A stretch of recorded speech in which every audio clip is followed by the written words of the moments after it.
ఈ ప్రత్యేకమైన సమయంలో మన ప్రభు అయినటువంటి రక్షకుడైనటువంటి యేసుక్రీస్తు వారిని మనం ఆరాధించక మునుపు వాక్యంలో నుంచి ఆయన ఎంత గొప్ప దేవుడై ఉన్నాడో తెలుసుకున్న వారమై ప్రభువుని మనం ఆరాధిస్తాం.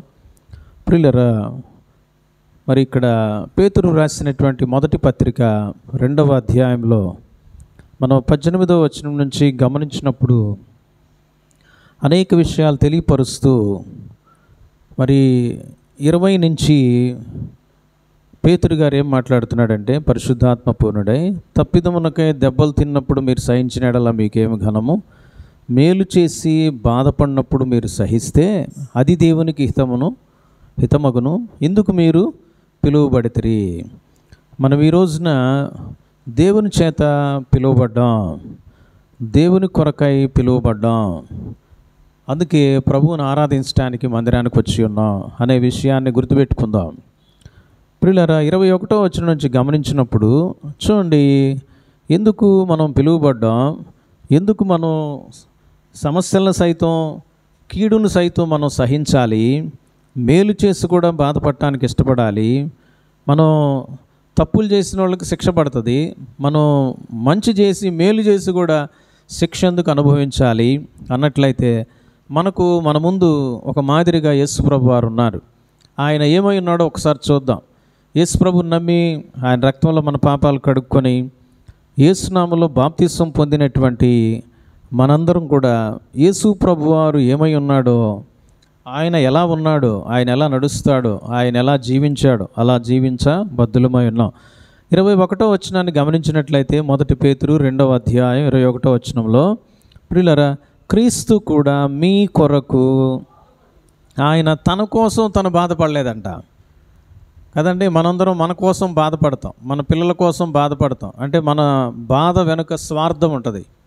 అయితే యేసు ప్రభువారు ప్రియులరా మరి తన స్వార్థం కోసం కాదు, పరుల కోసం, ఇతరుల కోసం, నీ కోసం, నా కోసం, ఇంకా మనం ఆలోచన చేసినట్లయితే అపరాధులము పాపులమైన మన కోసం, ఒక దుర్మార్గుడు కోసం, దుర్మార్గులైన పిల్లలు ఉన్నారనుకోండి, కసాయి వాళ్ళైన పిల్లలు ఉన్నారనుకోండి, వాళ్ళను మనం పట్టించుకోం, వాళ్ళు వదిలేస్తాం. ఇంత దుర్మార్గులను కన్నావేంటి అని బాధపడుతూ ఉంటాం జీవితాంతం. అయితే మన పరిస్థితి ఎలా ఉందనంటే, మన అపరాధముల చేత, పాపముల చేత ఎఫెసీ 2:1 ప్రకారం ఎలా ఉన్నామమ్మా? చచ్చిపోయి ఉన్నాం. రోమాపత్రిక 5వ అధ్యాయం 6వ వచనం నుంచి 10-11 వచనాల వరకు గమనిస్తే మనం బలహీనంగా ఉన్నాం, మరి నిర్బలులుగా ఉన్నాం, పాపులంగా ఉన్నాం. ఇంకా చెప్తున్నాడు అక్కడ, శత్రువులుగా ఉన్నామంట, దేవునికి శత్రువులుగా ఉన్నాం. అంటే దేవుని యొక్క మార్గంలో నడవట్లేదు, దేవునికి వ్యతిరేకమైన పనులు చేస్తున్నటువంటి అనుభవాలు, మనస్సుల్లో, ఆలోచనలో, తలంపులు అన్నింటిలో కూడా దేవునికి వ్యతిరేకమైనటువంటి జీవితం. అటువంటి పరిస్థితుల్లో ఉన్నప్పుడు మన కోసం ఆయన బాధపడ్డాడు కదండి. మనం ఏదైనా ఒక పని చేసినప్పుడు ఏమనుకుంటాం తెలుసా? ఒక మంచి వ్యక్తి కోసం మేము నిలబడ్డామండి, ఒక మంచి వ్యక్తికి సహాయం చేసామనేటువంటి తృప్తి ఉంది మాకని అంటుండ. అదే ఒక చెడ్డ వ్యక్తి కోసం నిలబడతావా? నిలబడలేవు. ఏమండి, ఒక డబ్బులు ఇవ్వలేనటువంటి వ్యక్తి కోసం డబ్బులు ఇచ్చి ఆదుకుంటావా? ఎవరు చేయరు కదండి. యేసు ప్రభు నమ్మిన వాళ్ళు కూడా చాలామంది వెనకడుగేస్తారు. కానీ యేసు ప్రభు వారు ఎలాంటి మాదిరి కలిగి ఉన్నాడు, ఎలాంటి జీవితం ఉందో చూడండి ప్రియులారా. ఆయన క్రీస్తు కూడా మీ కొరకు బాధపడి మన కొరకు బాధపడ్డాడు. మనం పాపులుగా ఉన్నప్పుడే, మనం పుట్టక మునిపే, మనం దేవునికి శత్రువులుగా ఉన్నప్పుడే మన కోసం ఆయన బాధను అనుభవించాడు. కొరడా దెబ్బలు తిన్నాడు, ముఖంపై ఉమ్మి వేయించుకున్నాడు, చేతుల్లో కాళ్ళలో మేకులు కొట్టించుకున్నాడు, తలపై ముండ్ల కిరీటం పెట్టించుకున్నాడు, అవమానాల పాలయ్యాడు, అనేక నిందల పాలయ్యాడు, పిడిగుద్దులు గుద్దించుకున్నాడు.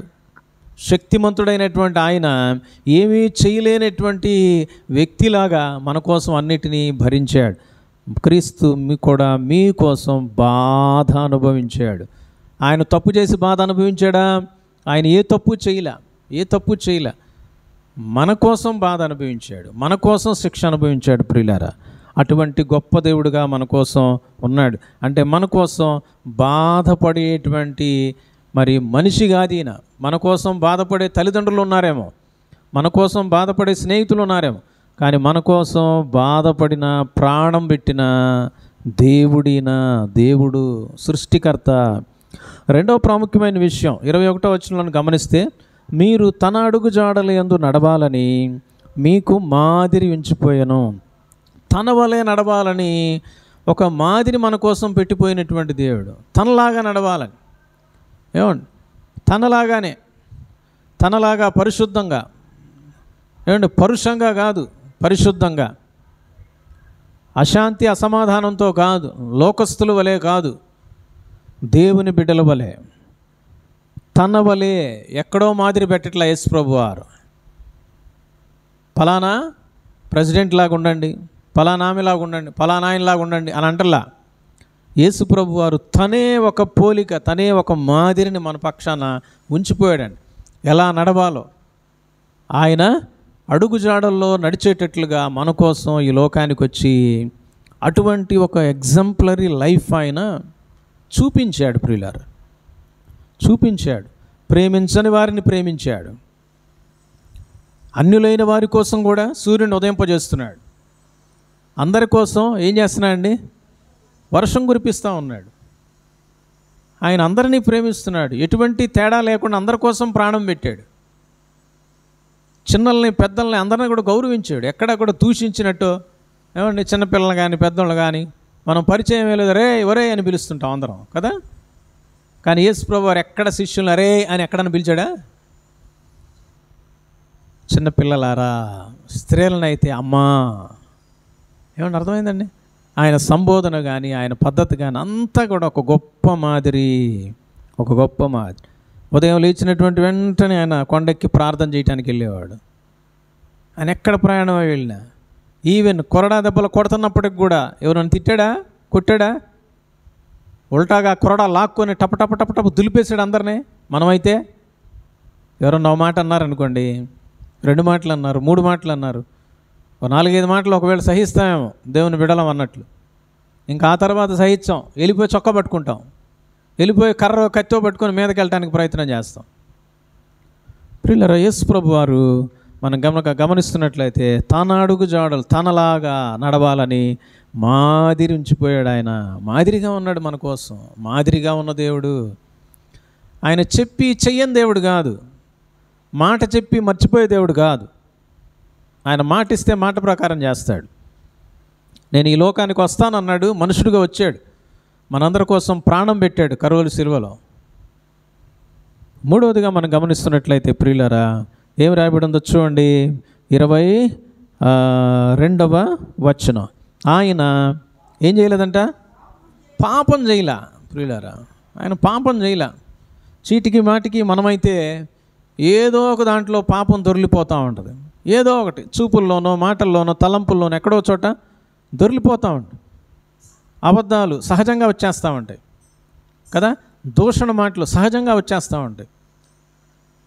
ఎవరి గురించో నేను మాట్లాడలా, విశ్వాసుల గురించే మాట్లాడుతున్నా, యేసుప్రభు నమ్మిన వారిని గురించే మాట్లాడుతున్నా. ప్రియులారా, ఆయన పాపము చేయలేదు. పాపం చేయగలడు. యవనస్తుడుగా ఉన్నాడు, ఈ లోకంలో మనిషిగా వచ్చాడు. అన్ని రకాలైనటువంటి ఎమోషన్స్ ఉన్నాయి. హెబ్రీ పత్రికలో ఆయన గురించి రాయబడింది. ప్రియులారా, ఆయన మరి అందరి వంటి వాడైనప్పటికీ కూడా అందరిలాగా పాపం చేయటానికి ఇష్టపడలేదంట. అందరిలాగా పాపం చేయటానికి ఇష్టపడలా. తన్ను తాను మరి ఒక మాదిరిగా ఉంచాడు. ఆయన పాపము చేయలేదు. ఆయన తన జీవితాన్ని పరిశుద్ధంగా ఉంచి చూపించాడు. పరిశుద్ధమైనటువంటి జీవితంగా ఆయన జీవితం మనకు కనబడతా ఉంది ప్రియమైన వాళ్ళరా. అంతేకాదు, ఆయన నోట ఏ కపటం కూడా లేదంట. నోట్లో ఏమన్నా కపటం ఉందా? లోపల ఏదన్నా పెట్టుకొని బయటికి ఏదైనా మాట్లాడే విధంగా ఉన్నాడా? ఆలోచన చేయండి ప్రియులరా. కపటం లేదంట. చాలామంది పైకి మాత్రం బాగా నటిస్తాం, లోపల మాత్రం కపటం పెట్టుకుంటాం. లోపల ఏదో ఒకటి తిట్టుకుంటూ ఉంటారు. నిజంగా పైకి కనిపించే వ్యక్తి లోపల ఉండదు ప్రియులారా. అటువంటి పారదర్శకత చాలామంది జీవితాల్లో ఉండదు. కానీ యేసు ప్రభు వారి గురించి మనకు తెలియపరచబడతా ఉంది, ఆయన నోట ఏ కపటము లేదంట. ప్రియులారా, ఆయన పాపం చేయలేదు, ఏ కపటము లేనటువంటి దేవుడు. 4వది గమనిస్తున్నట్లయితే 23వ వచనంలో, ఆయన దూషింపబడి బదులు దూషింపలేదు. ఆయన ఇతరులు దూషిస్తున్నారు, నానా రకాలైన మాటలు అంటున్నారు, చెడ్డ మాటలు అంటున్నారు, బూతులు మాట్లాడుతున్నారు, అసహ్యమైనటువంటి మాటలతో ఆయన్ని హింసిస్తున్నారు. మనకైతే కోపం తట్టుకోలేక ఏదో ఒక మాట ద్వారానో ఏదో విధంగా మనం రెస్పాండ్ అవుతాం. కానీ యేసు ప్రభు వారు యెషయా గ్రంథంలో మనం గమనించినట్టు 53వ అధ్యాయంలో ఏముందమ్మా, ఆయన ఏం చేశాడంట, ప్రియులరా వదకు తేబడు గొర్రె వలె ఆయన మౌనంగా ఉన్నాడంట, బదులు పలకలేదంట, మౌనంగా ఉన్నాడు, కామ్గా ఉన్నాడు. ప్రియులరా వాక్యం సెలవిస్తూ ఉంది, ఆయన దూషణ పొంది కూడా బదులు దూషించలా. మనల్ని ఎవరైనా ఒక మాట అంటే ఒక మాట అనొచ్చు, అర్హత ఉంది. కోర్టులు తీర్పులు కూడా ఏమొస్తాయో తెలుసా, నిన్ను అన్నారు కదా, నిన్ను చెంప మీద కొట్టారు కదా, నువ్వు కూడా కొట్టానంటారు. కానీ యేసు ప్రభు వారు చెప్తున్నాడు, నిన్ను ఒక చెంప మీద కొడితే ఇంకొక చెంప చూపించమని చెప్పాడు యేసు ప్రభు. ఆయన బోధ అంతే చేశాడు, ఆయన జీవన విధానంలో కూడా అదే చూపించాడు. ప్రియులారా, ఆయన దూషింపబడి బదులు తీర్చుకోవడానికి ఇష్టపడలా, బదులు దూషించడానికి ఇష్టపడలేదు అనేటువంటి మాట మరి ఇక్కడ తెలియపరచబడతా ఉంది. 5వ విషయాన్ని కనుక మనం గమనిస్తున్నట్లయితే చూడండి ప్రియులారా, 23వ వచనంలో ఆయన శ్రమ పెట్టబడి బెదిరింపక న్యాయముగా తీర్పు తీర్చు దేవునికి తన్ను తాను అప్పగించుకొనెను. అన్ని బాధలు అనుభవిస్తా, దూషణ పాలవుతా, ఏమండి బాధపడతా, హింసింపబడతా, నానా రకాలైనటువంటి మాటలు పడుతూ కూడా యేసు ప్రభు వారు ఎక్కడా కూడా ఆయన మరి నేనెందుకు ఈ శ్రమ అనుభవించాలని అనుకోలా. న్యాయముగా తీర్పు తీర్చే దేవునికి తన్ను తాను అప్పగించుకున్నాడంట. దేవునికి లోబట్టంలో ఎక్కడా కూడా తప్పిపోలా, దేవుని నుంచి దూరం అవటంలో ఎక్కడా కూడా తప్పిపోలా.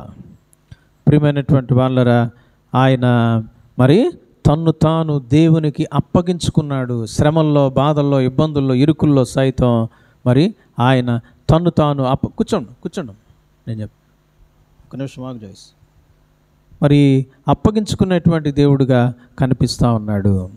తర్వాత 6వ విషయాన్ని మనం కనుక గమనిస్తున్నట్లయితే ప్రియులారా, 24వ వచనంలో చూడండి, మనము పాపముల విషయమై చనిపోయి నీతి విషయమై జీవించినట్లు ఆయనే తన శరీరమందు మన పాపములను మ్రాను మీద అంటే సిలువ మీద మోసాడు. మన పాపాలు మనకు భారంగా ఉన్నాయి, మన పాపాలు మనకు మరణాన్ని తెస్తున్నాయి, మన పాపాలు మనకు శిక్షను తెస్తున్నాయి. మనం తప్పు చేసాం, తప్పు చేసినప్పుడు పోలీసులు వచ్చేసి పట్టుకొని తీసుకెళ్తారు, కోర్టులో శిక్ష విధిస్తారు, తప్పకుండా శిక్ష పడాల్సిందే. అయితే మనం చేసినటువంటి తప్పునంట యేసయ్య తన మీద వేసుకున్నాడంట, తను మోసాడంట సిలువలో. ఒక్కరివా ఇద్దరివా, లోక పాపాలని మోసాడు. లోక పాపములను మోసుకొని పోవు దేవుని గొర్రె పిల్లని ఆయనకు పేరుంది. యేసు ప్రభు వారు మనకు బదులుగా ఆయన మోసాడు. ఎందుకో తెలుసా, మనం పాపాలు చేసే అలవాటు నుంచి తప్పిపోవాలని, పాపాలు చేసే విషయంలో చచ్చిపోవాలని, పాపం అంటే మనకు అసహ్యం పుట్టాలని, ఆ పాప శిక్ష అంతటిని కూడా తన మీద మోసుకొని మనకు బదులుగా సిలువలో చనిపోయినటువంటి గొప్ప దేవుడుగా ఉన్నాడు. పాపాల విషయమై చనిపోవడమే కాదు, నీతి విషయమై జీవించే విధంగా ఉండాలని ప్రభువారు మన కోసమై సిలువలో సమస్తాన్ని భరించినటువంటి దేవుడిగా మనకు కనిపిస్తూ ఉన్నాడు ప్రియులారా. అంతేకాదండి, తరువాత 7వ విషయాన్ని కనుక మనం గమనించినట్లయితే చూడండి ఏం రాయబడిందో, ఆయన పొందిన గాయముల చేత మీరు ఆయన దెబ్బలు తిని మనకు స్వస్థత ఇచ్చాయంట. ఆ దెబ్బలు మనకు పడాలి, ఆ దెబ్బలకు సంబంధించిన పుండ్లు మనకు రావాలి, ఆ కట్లు మనం కట్టుకోవాలా. కానీ ఆ దెబ్బల గుండా, పుండ్ల గుండా, ఇబ్బందుల గుండా, ఆ కట్ల గుండా యేసు ప్రభు వెళ్ళటానికి ఇష్టపడ్డాడు. మనకి ఏ నొప్పి లేకుండా చేశాడు. ఆయన మీద ఒక్కొక్క దెబ్బ పడుతుంటే మన పాపాల నుంచి మనకు విడుదల వస్తూ ఉంది, మన పాపాలకు క్షమాపణ కలుగుతూ ఉంది. ఆయన పొందిన దెబ్బలు గాయముల చేత మనకేమొచ్చిందంటే అండి, స్వస్థత వచ్చింది. ఆయన దెబ్బలు తిని నీకు నాకు స్వస్థత ఇచ్చాడు ఈ రోజున. అందుకే మనం దేవుని మందిరంలో కూర్చోగలిగి ఉన్నాం ప్రియులారా. చివరిగా తెలియపరచబడతా ఉంది 25వ వచనంలో, మీరు గొర్రెల వలె దారి తప్పిపోతిరి కానీ ఇప్పుడు మీ ఆత్మల కాపరి అధ్యక్షుడునైన ఆయన వైపునకు యేసు ప్రభు వారు ఏమై ఉన్నారు అని అంటే ఆత్మల కాపరి. మన శరీరాన్ని కాపాడేవాళ్ళు తల్లిదండ్రులేమో, మన దగ్గర చిన్న బిడ్డలు ఉంటే మనం ఎంత కేర్ తీసుకుంటాం కదండి. బైబిల్ చదవటం మర్చిపోతాం, ప్రార్థన చేయటం మర్చిపోతాం, మందిరానికి రావటం మర్చిపోతాం, మనం తినటం మర్చిపోతాం, కష్టపడతాం. ఎందుకు? పిల్లల పట్ల భయంకరమైన బాధ్యతను కనబరుస్తూ ఉంటాం. అలాంటిది యేసు ప్రభు వారు ఆత్మల కాపరి ఉన్నాడు. నువ్వు నేను శరీరానికి కాపరులమేమో. యేసు ప్రభు వారు ఎవరో తెలుసండి? మన ఆత్మలకు కాపరి. ఆత్మలకు కాపరి అయినటువంటి ఆయన దారి తప్పిపోయిన గొర్రెలాగా ఉన్నటువంటి నిన్ను నన్ను దారిలోకి తీసుకొచ్చాడు, మళ్ళించాడు, చక్కని మార్గంలో తీసుకొచ్చాడు. నీ మార్గం నా మార్గం పొద్దున్న లేస్తే రాత్రి నిద్రపోయేదాకా పాపకోపంలోకి వెళ్ళిపోతుంది, చెడ్డ బ్రతుకులోకి వెళ్ళిపోతుంది, బూతుల్లోకి వెళ్ళిపోతూ ఉంది, మోసంలోకి, దగాల్లోకి, కుట్రల్లోకి వెళ్ళిపోతూ ఉంది.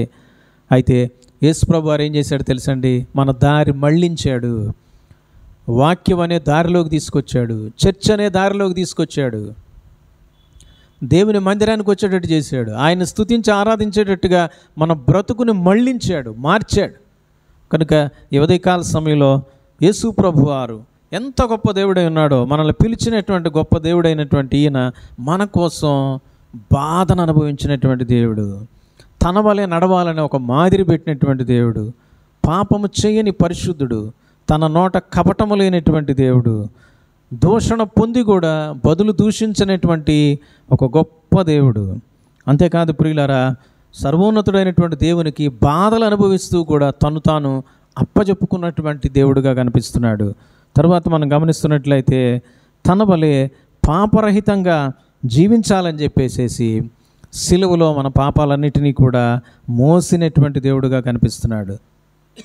ఆయన పొందిన దెబ్బలు గాయాల చేత మనకు స్వస్థతనిచ్చాడు.